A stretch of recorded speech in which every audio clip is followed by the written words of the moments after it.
What's up? What's up? Hope y'all can hear me. What's up? What's up? Uh oh.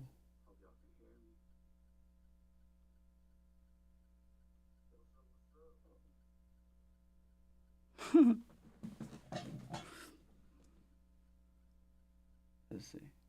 All right, bet that should be good. Hopefully. Anyways, forgive my squeaky chair here. I wanted to get on here and just, I haven't done a live in a while. I haven't done anything as far as any live mixing. I want to get back to doing that.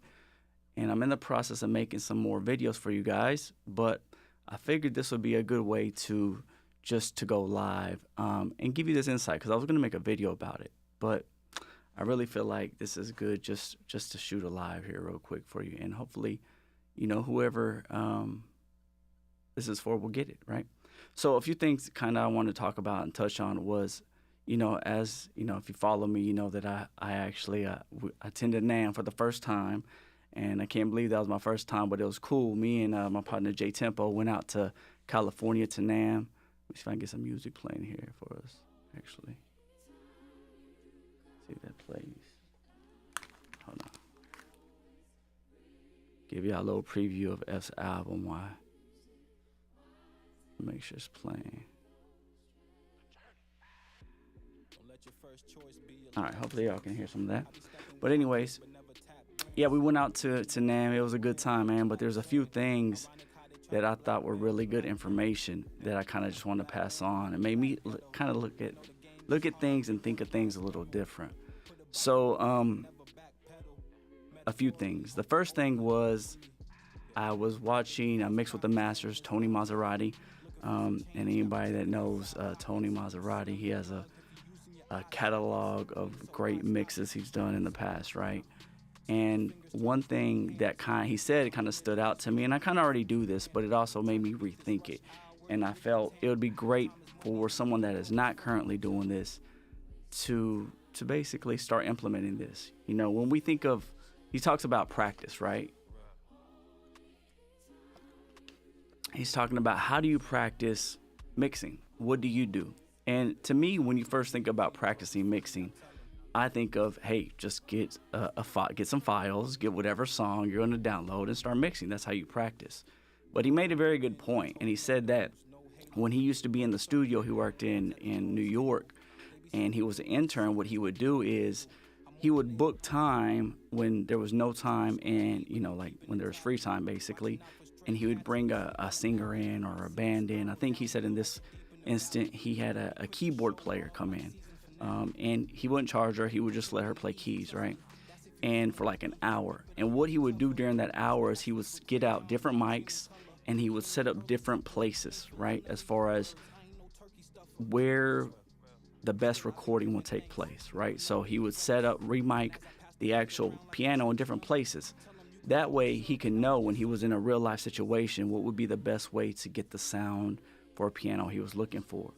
Now, the way I took that too, and this is, I think he did elaborate on this as well, is, maybe we're not in the studio recording, right? We don't have to, mic up a piano, or maybe you don't even want to mic anything, but think of it from a mixing standpoint. Let's take a kick, for example.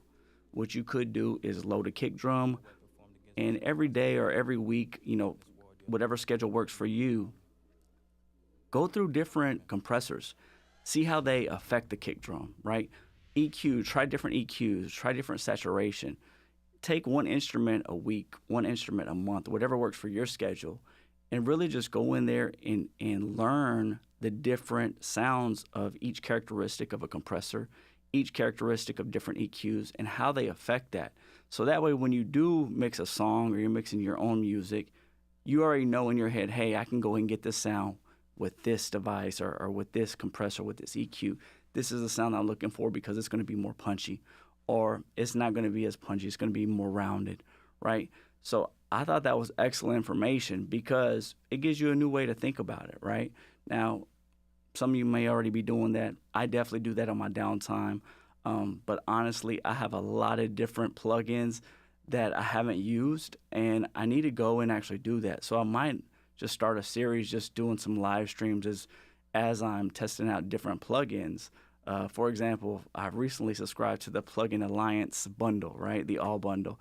And I haven't even used not that many of them, right? Because we always go to what we know, right?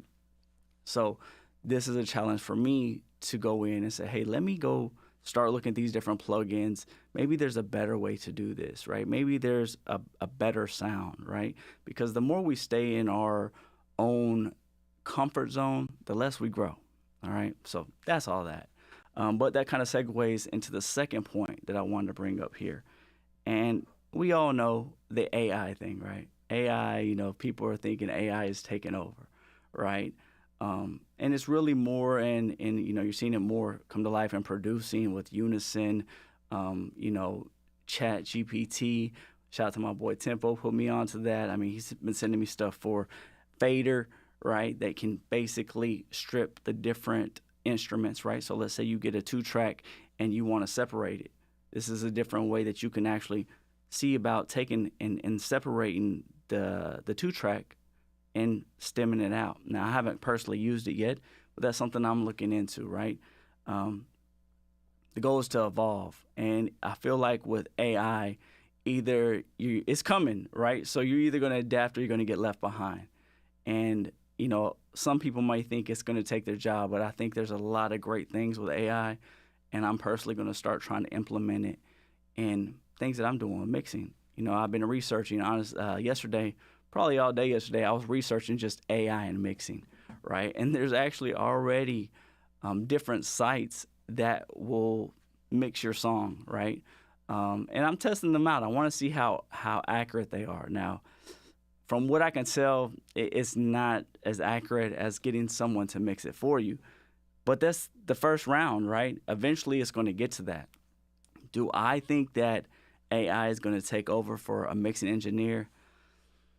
I would say no. And the reason I say that is because when you really think about mixing is subjective, right? You go to a certain mixing engineer because you like the sound that he has.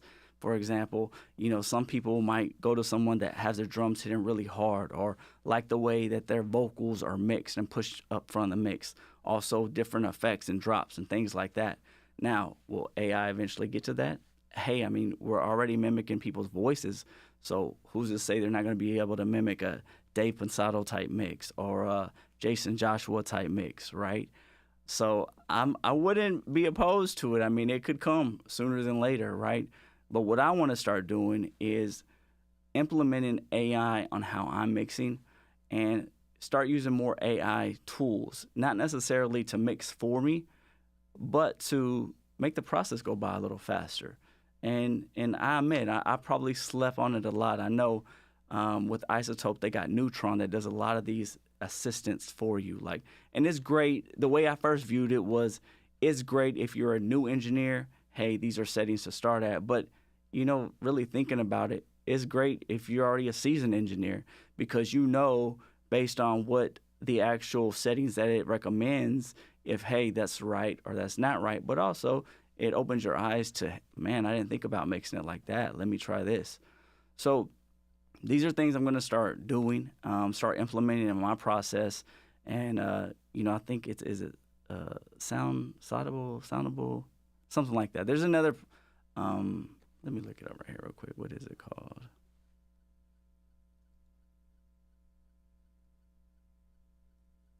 What is it called?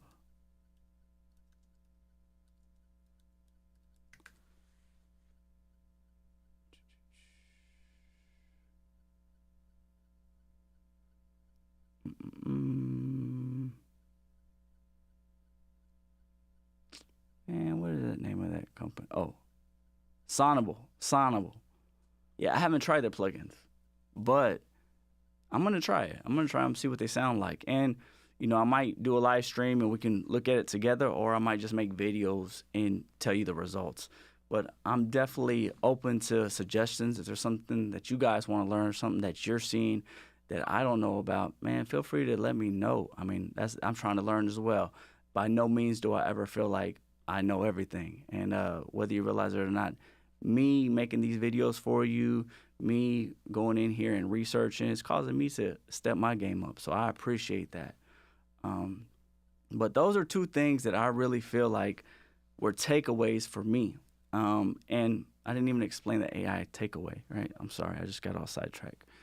The AI takeaway for me is when we were watching Mix with the Masters, me and Simple were over there, and we were watching Il Angelo, right? And he shows us a mix he did for the weekend. You know, he's showing us all this stuff. But before he ends, he brings up uh, a beat that he made while he's on the plane, all AI. And of course, you know, a lot of people hate these plugins, but you know, you got to give credit where credit's due. He showed us this beat he made in unison, right? And so with the bass dragon and then the unison, what was it, the chord generator.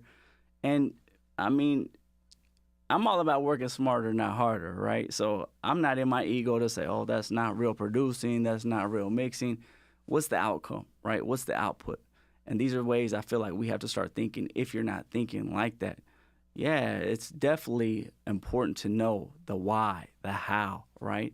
But let me take a step back. If you're someone that doesn't know, you know, the basics of mixing or the basics of producing, you know, basically song structure, chord progressions, things like that, I would be cautious of just going all into AI. And the reason I say that is you're going to come to a place where you're going to be in a situation where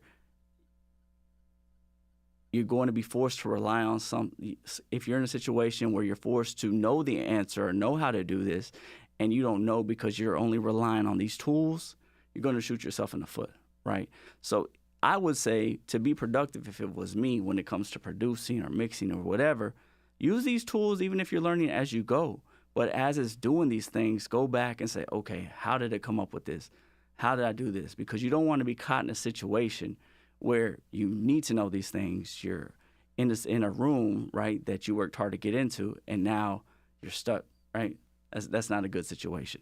So that's not me being your dad. That's not me telling you what to do. I'm just saying I'm looking out. I wouldn't want to be in that situation, and I would hate for you to be in that situation. So it was very interesting with the Il Angelo showing us the AI and how he's doing it. At first, I ain't gonna lie, I'm a skeptic. So I'm like, wait a minute, is he trying to sell us some tempo? Like, is he trying to sell us a dream? But I mean, Il Angelo, I mean, he was pretty personable. He doesn't seem like that type of person. I could be lying. He might be part of the company, but I doubt it.